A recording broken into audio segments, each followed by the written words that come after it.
ശുചിത്വം എന്ന വിഷയത്തെക്കുറിച്ച് നാം അറിഞ്ഞിരിക്കേണ്ട ചില കാര്യങ്ങളാണ് ഞാൻ ഇവിടെ നിങ്ങളോട് പങ്കുവെക്കാൻ പോകുന്നത്.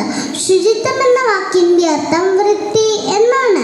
ശുചിത്വം പാലിക്കുക എന്നത് നമുക്ക് നമ്മോട് തന്നെയും നമ്മുടെ ചുറ്റുപാടിനോടും നമ്മുടെ സമൂഹത്തിനോടുമുള്ളൊരു കടമയാണ്. ശരീരം വൃത്തിയായി സൂക്ഷിക്കുക വഴി നമുക്ക് രോഗങ്ങളെ ഒരു പരിധിവരെ അകറ്റി നിർത്താൻ സാധിക്കും.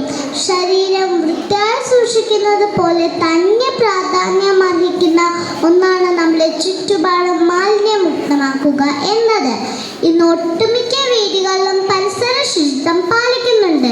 എന്നാൽ നമ്മുടെ വീടും പരിസരവും വൃത്തിയായി സൂക്ഷിക്കാൻ നമ്മളുടെ വീട്ടിലെ മാലിന്യങ്ങൾ തോടുകളിലും പുഴയോരങ്ങളിലും അലക്ഷ്യമായി വലിച്ചെറിയുന്നത് ഇന്ന് പരക്കെ കണ്ടുവരുന്ന ഒരു പ്രവണതയാണ്. തോടുകളും പുഴകളും മാലിന്യങ്ങൾ കൊണ്ട് നിറയുമ്പോൾ ജലജീവികളുടെ ആവാസ വ്യവസ്ഥയെ അത് സാരമായി ബാധിക്കുന്നു. മനുഷ്യന് അരയ്ക്കാനും ഇടിക്കാനും പൊടിക്കാനും സമയമില്ലാതായപ്പോൾ അവർ എന്തിനും ഏതിനും പാക്കറ്റുകളെ ആശ്രയിക്കാൻ തുടങ്ങി. അവ പരിധിയിലധികം കുന്നുകൂടിയപ്പോൾ പരിസര ശുചീകരണത്തിന്റെ പേര് പറഞ്ഞ് നാം അവയെല്ലാം ഒരു മൂലയ്ക്ക് കൂട്ടിയിട്ട് കത്തിച്ചു. ഇപ്പോൾ നമുക്ക് ശ്വസിക്കാൻ ശുദ്ധവായു പോലും നാം ഇല്ലാതെയാക്കി.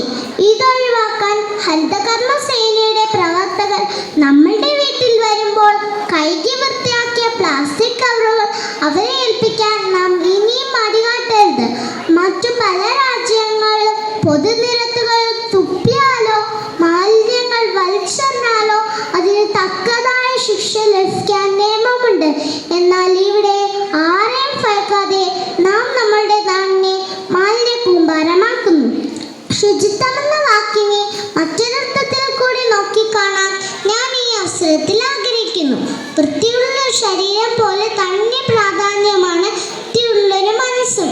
മഹാനായ എഴുത്തുകാരൻ ശ്രീ വൈക്കം മുഹമ്മദ് ബഷീറിന്റെ ഒരനുഭവ കഥ ഞാൻ വായിച്ചിരുന്നു. അദ്ദേഹം ഒരു ഹോട്ടൽ ഭക്ഷണം കഴിച്ചതിന് ബില്ലടയ്ക്കാൻ തന്റെ കീശയിൽ തപ്പിയപ്പോൾ പേഴ്സ് കാണാനില്ല. തന്റെ പേഴ്സ് കളവ് പോയെന്നും അടയ്ക്കാൻ കാശില്ലെന്നും ബഷീർ കടയുടമയോട് പറഞ്ഞു. എന്നാൽ കടയുടമ പറഞ്ഞു പണം അടിച്ചിട്ട് പോയാൽ മതിയെന്ന്. അപ്പോൾ ബഷീർ തന്റെ ചുറ്റുമിരുന്ന് മാന്യമായി വസ്ത്രം ധരിച്ചിരുന്ന ഭക്ഷണം കഴിച്ച് എല്ലാവരെയും പ്രതീക്ഷയോടെ നോക്കി. എന്നാൽ ആരും അദ്ദേഹത്തെ സഹായിക്കാൻ മുന്നോട്ട് വന്നില്ല. ഉടനെ മുഷിഞ്ഞ വസ്ത്രം ധരിച്ച ഒരാൾ അകത്തേക്ക് വന്നു. ബഷീറിന് ബില്ലടയ്ക്കാൻ പണം കൊടുത്തു. പുറത്തേക്ക് ഇറങ്ങിയതിന് ശേഷം അദ്ദേഹം തന്റെ പോക്കറ്റിൽ നിന്ന് കുറെ പേഴ്സുകൾ എടുത്ത് നീട്ടിയിട്ട് ചോദിച്ചു, ഇതിലേതാണ് താങ്കളുടെ പേഴ്സ്? എടുത്തുകൊള്ളൂ. തന്റെ പേഴ്സ് അതിൽ ഉണ്ടായിരുന്നിട്ട് കൂടി ഇതിലെന്റെ പേഴ്സ് ഇല്ലെന്ന് പറഞ്ഞ് ബഷീർ തിരിഞ്ഞു നടന്നു. തന്റെ ചുറ്റുമിരുന്ന് മാന്യമായി വസ്ത്രം ധരിച്ചിരുന്ന ഭക്ഷണം കഴിച്ച് ആരിലും കാണാത്ത മനസ്സിന്റെ ശുദ്ധി അദ്ദേഹം ഈ ആൾ കണ്ടു. അതെ, വൃത്തിയുള്ള ശരീരത്തിനെ പോലെ തന്നെ പ്രാധാന്യമാണ് വൃത്തിയുള്ളൊരു മനസ്സും. അതുപോലെ തെരുവുകൾ വൃത്തിഹീനരായ പാവപ്പെട്ട മനുഷ്യർക്കും ശുദ്ധിയുള്ള ശരീരവും വൃത്തിയുള്ള ചുറ്റുപാടും അവകാശമുണ്ടെന്നുള്ള തിരിച്ചറിവ് നമുക്കുണ്ടാകണം.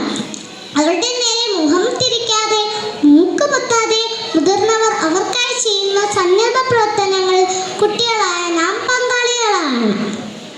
എല്ലാവർക്കും ശുദ്ധിയുള്ള ശരീരവും നന്മയുള്ള മനസ്സും കാത്തു സൂക്ഷിക്കാൻ കഴിയട്ടെ എന്ന് ആശംസിച്ചുകൊണ്ട് ഞാൻ എൻ്റെ വാക്കുകൾ നിർത്തുന്നു. നന്ദി, നമസ്കാരം.